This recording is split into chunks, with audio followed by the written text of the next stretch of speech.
John Caminiti began his life in a Catholic orphanage. He was president of the parish altar boys and was educated by Sisters of St. Joseph, Franciscan Friars, and Jesuit Priests. He briefly considered the priesthood instead of giving homilies, eventually became a practicing attorney, specializing in child abuse and foster care cases.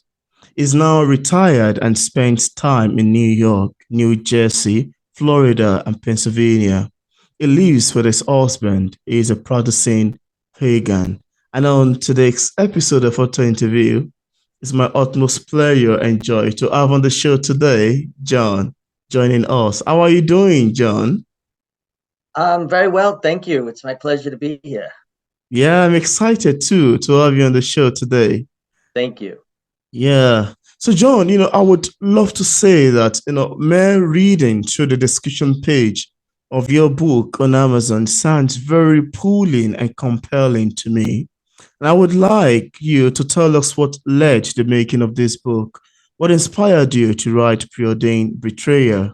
Well, what happened was this story is actually a true account of what Mm. happened to a friend of mine. Oh, And after his death, on his at the anniversary of his death, I Googled him and I read all of the accounts that popped up, and it wow. all had to deal with his crimes and his suicide. And I felt that they didn't describe the whole person, the person that we knew, right? Mm. So I thought that his story would be told.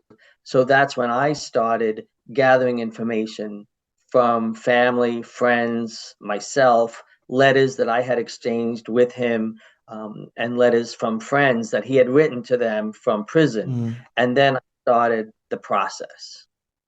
Wow, that sounds very amazing. I never saw that coming. That sounds like a great way to get inspiration for a book, really. I love the sound of it. Yeah, thank you so much for Yeah. sharing.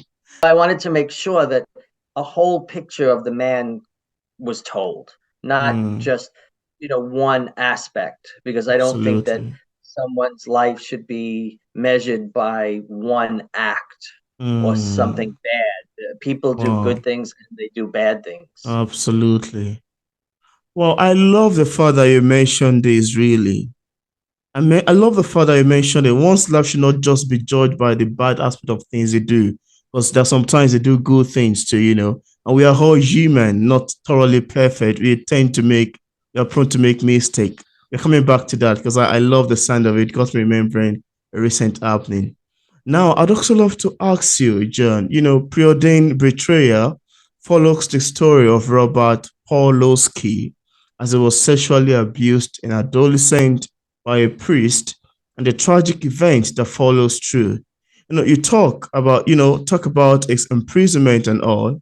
Also, I see that the book stylishly explores the events surrounding child sex abuse, especially in Catholic churches. Now, I'm curious, how does this reflect your experience having been educated in Catholic schools all your life? Well, I didn't have any experience to that degree. However, the book also describes a lot of the goings on in the rectory and among priests themselves. And Mm, because when I was in high school, I worked in the rectory, I did see a lot of that. So I knew which priests had girlfriends, which priests had boyfriends, which priests drank a lot. So I did get to see growing up another side of the priesthood than most people mm. did. So, but I did not ever notice any sort of, sexual abuse of children in all of my years with priests and brothers. I didn't. That's amazing to know. I'm just curious, popping up the question coming your way. Yeah, that's a good one. Thank you for clarifying. Now, I also see that the book has been adapted for stage production and will be workshopped in 2024. And I would first like to say congratulations on that. Also, would you like to tell us about the processing and how the adaptation made you feel? Sure. Yes. Thank you very much. Yes, the novel has been adapted. now for the stage, and we have a workshop copy. And I have spoken with some directors and Mm. actors that are interested, and so that's very exciting. And the process was very interesting because I had never written anything for the stage before. And Wow. playwriting is very different than writing, a novel. Absolutely. So I worked with Gotham Writers. It's a New York organization that sort of assigns you a playwright to work with, and Mm. it was very helpful. And what I did, I had to pare down the novel and change things. Oh. And one of the things that a playwright said to me in a group that I went to was, "Don't let the truth be your albatross." Mm. And that really freed me up because my novel, I tried to stay very true to the facts because I wanted to tell his story. I realized that when I was adapting it for the stage, I Yeah. could let that go. So I pared it down a lot. It's like half the length. Wow. Changed things about the character. I took big chunks out. I took characters out, and it just tightened it up. And I think it works much better. And it's going to be a one person production, so there'll only be one actor on the stage. Oh. So I worked with the playwright that I worked with. He had me reread some of the plays that I had seen on Broadway, like Shirley Valentine, um, else, um, Prima Facie, and I Am My Own Wife, where Oh. one actor was on the stage, either playing many characters or just talking to the audience. And I Yeah. worked with it both Monologue. ways, and I adapted it so that it's one actor on the stage playing one character, just telling the story. And I've gotten some really good feedback um, from some directors and Wow. actors. So I'm very pleased with it. But it was an exciting process Absolutely. to do that. Yeah. It's an amazing one, really. I love the sound of it. And I want to say congratulations again. It's an amazing job. Thank, Yeah. thank you. Yeah. Paul, one can easily tell that your book is a thought-provoking, and I particularly love the tons of themes that comes alongside with it. Talk about trauma, talk about sexual abuse, talk about Christianity or Catholicism and sexuality, among many other themes that I'm yet to discover. And I'm curious, are there any challenges encountered in the process of writing this book? Also, how do you handle negative criticism in case you've ever had one? Mhm. Um, well, I actually, when I wrote the first draft of the novel, it was much more graphic than it is now. Oh, And when I reread it and worked with it, I took a lot of the sexual scenes out because it mm, didn't need it. yeah, And absolutely. it works much better now, I think. And it also was better for when I was on my book tour doing readings, because I don't know if I would have been able to read aloud in front of an audience some of the sex Mm. scenes that I had originally written. So by taking that out, that was the most difficult part I had. And two things happened during the writing. Originally, it was supposed to be nonfiction. And then right before it went to the publisher, the first publisher, his family asked if I could make it fiction Fiction. so that no one would know, so that they wouldn't be Absolutely. revealed, because they Yeah. had moved out of state now and they left all of the trauma behind. So I said yes. So I rewrote it, changing all of the locations, the family nationality, the makeup of Mm. the family. I So that was challenging. And then Wow. again, right before it was published, his ex-partner asked me if I would take out everything he had told me because he felt that it was a betrayal. So then I had to take that character out and rewrite it and create a character. So that's the only character that's created in the book. So that was a little challenging. And as far as negative uh, feedback, really the only thing people have said was that it's a difficult read. And some people question the agency that I gave the kids, that they felt that kids at that age, 15 and 14, weren't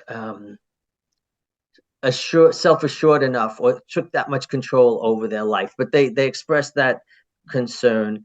So really, those are the only issues that I've had, negative feedback out Mm. about. Yeah.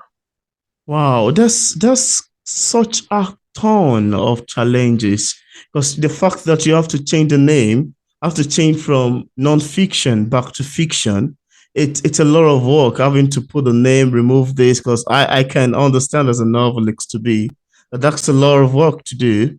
And the other ones too, it's quite challenging, and I'm excited you overcome it. And eventually, the book is currently published, which is a good news, you know. Yeah. Now, I also love to ask you, John, apart from Preordained Betrayer, do you have any other works you've authored or maybe currently working on? Well, I've always written short stories and poetry, Oh, and I always wanted to write some sort of piece where all of those are sort of brought together in one piece, one book. So mm, I've started to sort of write a little autobiography, just weaving into some of the short stories and the poetry, because I've had such a crazy life. Like you said, I started life in an orphanage. And mm, then from then, to think of, where I've come, sort of traveled all over the world, went to school all over the world, got a doctorate, became a lawyer, um, did some crazy things like competed in the rodeo circuit, now written a novel and now writing a play. So it's so crazy to me when I think about it that I started at an orphanage and fast forward to mm, now. So there are things that I've learned along the way and just things that have happened that have been so bizarre. I thought it would be fun to just put it all down. But that did get sidelined a little bit when I was asked to adapt the novel for the stage, because this has taken a lot of work. So I've been really working on this for now. So that took a little, detour for a while, but we'll see. At some point, I'll get back to it. Well, I love your answers to these questions, really. And I love the fact that you mentioned you're a poet. That's amazing to know too. Thank you. Yeah, and you too as well. Yeah, that's really brilliant. Now, I'd also love to ask you, John, having written this book, what has surprised you the most about the reaction to preordained betrayal? Um, I think I've been surprised at the different reactions. I didn't expect um, men and women to have such diverse reactions to it. Hmm. Many women have seen the protagonist as all evil, and they really didn't see any redeeming qualities in him as well at all. Wow. Whereas the men who have read the book, many have shared with me and opened up to me about their stories growing up, and some of the Wow. stories that they had with much older people have had. Wow. That's quite a lot and quite Yeah. pulling, But really. yeah, because the men don't see an all evil character, Yeah. where the women have. So I didn't count. I didn't expect that, but so that sort of surprised me. Yeah. Wow, that's amazing, really, I'd say. Now, I'd also love to ask you too, John, is there anything that you'd love to share with the viewers about your books that we did not mention in this interview and you'd love the viewers to know? Um, well, I think the people who've read it as fiction. I think I would like them to know that yes, it is a true story. So I think that's important. Yeah. And people have said when they know that, they've actually read it differently. Going into it. Um, and the purpose of the book, people have asked, it's funny, how much money have you made on the book? Hmm? And I didn't go into this to make money. In fact, all of the proceeds are going to the retreat center where he Yeah. lived. So I'm not getting anything out of it. I'm donating all of the proceeds to the center. uh, and that's why on Amazon I priced it very low, Mm, because I wanted people to be able to read it and yeah. access it. and not have price be an issue. So, because Yeah. I've had people say, "Oh, you priced it too low. You should have So charged this much for it," and that wasn't part of it. And I say that to people. I didn't write it to make money. I wrote it to tell the story. Mike's story, Robert's story. That was Mm. the important thing to me. So, Wow. people should know that. But I'm surprised people have asked me, "How come you? How much money have you made?" I've been very pleased with the sales and very pleased with the reviews. So that's Wow. all I'll say. Yeah. That's amazing, really. That's really amazing. I love the sound of it. Now, I'd also love to ask you now, following on your answer to that, I'd love to ask you, what has the book tour been like and what review has satisfied you the most? Well, the book tour has been really fascinating for me. I thought the one that really surprised me. I was asked to do a reading for an organization of senior citizens in Pennsylvania that have this belong to a sort of a continuing education program. So it's like Mm, seniors back in college, and they read the book, and I didn't know what to expect. One, because they were senior citizens and in Pennsylvania and a small town, and I didn't think it was any, I was concerned, were they going to find it too controversial? I didn't know what to expect. But when I went, they blew me away, I have to say, oh, because they all had not only read the book, but absorbed it.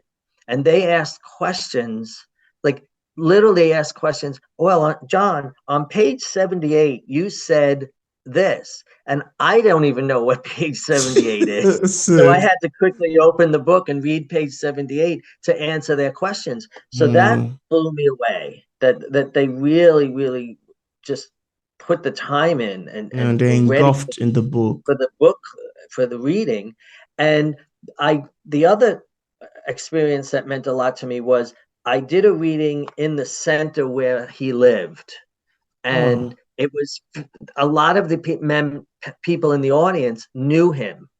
wow, And so I was very nervous, and one of the people in the audience that night was a priest who had known him, who had come all the way from Ireland to come wow, to it. And at the end of the reading, the priest raised his hand first, and I didn't know what to expect. And he issued a blanket apology on behalf of all priests for what has happened, the scandal. So that was very moving. And then someone wasn't in the audience but was there, but he couldn't sit through the reading. But he came in, he bought the book. Well, actually, I gave him the book. And the next day he came to me and said he had sat up all night and read the book. And he had been his roommate at the center. And he actually found his suicide note that's in the book, word for word. I did not change a word of the suicide note. And wow, since he had roomed with him, found the suicide note, was involved in the whole story at the end. And I said, "What did you think?" And he said, "You told Mike's story."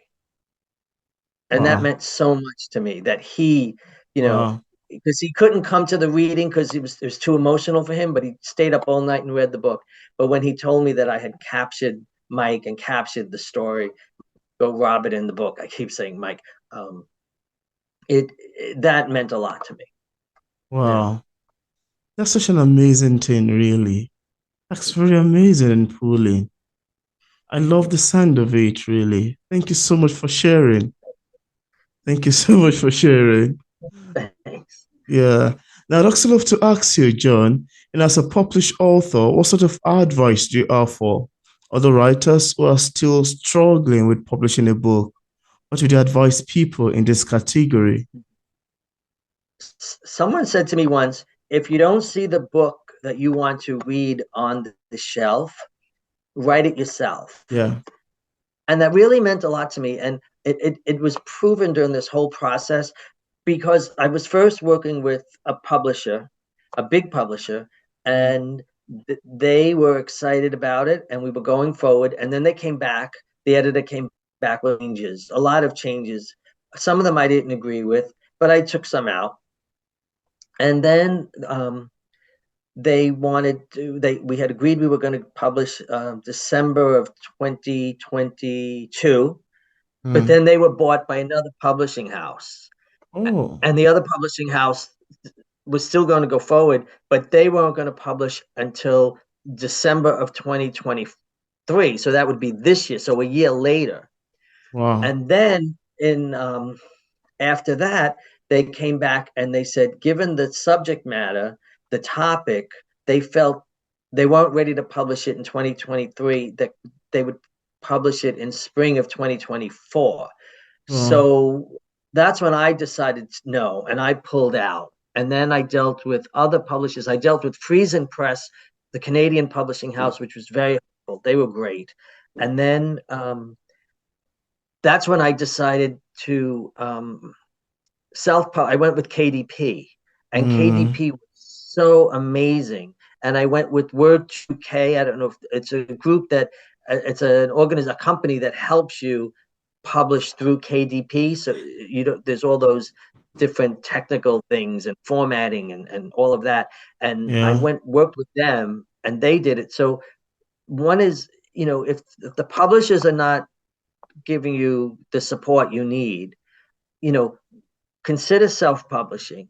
There's many good publishers out there. KDP, Absolutely. Friesen, they're all great. Go with them, and then when it's published, you have to um, self-promote. Yeah. So join groups on Facebook for self-published writers, or writers helping writers, which is also great because you give other advice all the time. Yeah. Um, and then go to local bookstores, go to the libraries, say you'd like to do a reading. Like, don't wait for things to happen. Like, my book is in bookstores in Manhattan, and it's because I went to the bookstores and brought it to them and said, would you Mm. be interested? Yes. Would you Yeah. be interested in doing a reading? The interview, I did a great interview with you know, uh, Damon Jacobs. Where I did his Tub Talks interview. I'm doing your interview, and then once you Wow. do the interviews, send them out, post them, because people read them, people see them, and they say, "Oh, this is a book I might be interested in." So don't Yeah. expect things to happen. You have to do the work. You Absolutely. can't just have to, and it's been a whole learning experience. And luckily, I've now met so many people who have done the same thing, and it's been great. We were offering each other support, and it's been terrific. You know. Wow, that's very amazing. I love your advice. And I'm hoping that viewers, including myself, would love to utilize it. Now, John, in Yes. case we have some interested viewers who are currently watching this interview and would love to get a copy of your book, on what platform are they available on for purchase? Sure. Well, if they're in Manhattan, it's they can go to the bookstore, the Division of General Services bookstore. It's on 13th Street at the center. That bookstore actually has copies, and Amazon is good. I mean, here's the copy. If you can see it. Yeah, Um, and since I'm not published by one of the top 5 publishers or haven't made the New York Times bestsellers list, you know, Amazon, the way they configure their system, you have to actually type in my name or the title of the please lift it book, up again to the camera so we can see the and cover. Yeah, yeah, yeah, continue. Nice one. and then use the filter process. So when you go into Amazon, you actually have to go into filters and do genre general fiction, or you can go right into Google or a search engine and just type my name, and it'll take you directly to the Amazon link. Um, So, and it's like I said, sales have been exciting. When I published it, I had no idea how it would go. And then as sales started increasing, I made a figure in my head and said, oh, by the end of the year, I want to sell this many copies. And I Yeah. checked this morning before we started the interview. And to meet my personal goal, I have to sell 9 more books by New Year's Eve. So, and Oh, and I'll be thrilled. So if you want to buy it, I have 9 more books to go. So buy the that's book. great, really. I love the fact that you set a goal. Impressive. Yeah. Yeah, and I left a link in the discussion part of this interview where interested viewers can get a copy of John Caminiti's book directly on Amazon. So thank you so much, John, for accepting the Thank you. invitation the featured on P English Literature. It's awesome having this conversation with you. Thank you. I really appreciate it. And I hope people tune in and I hope people watch some of your other interviews because I've been watching them and it's very interesting because you learn so much and also about books that you might not have heard of or you might not Yeah, have been you wanted to read and then you see the interview and you say, wow, that sounds like a really good book. So it broadens your, the ability, your ability to read many different types of books. So thank you very much for doing the interview. I appreciate it. you're welcome. And I appreciate that too.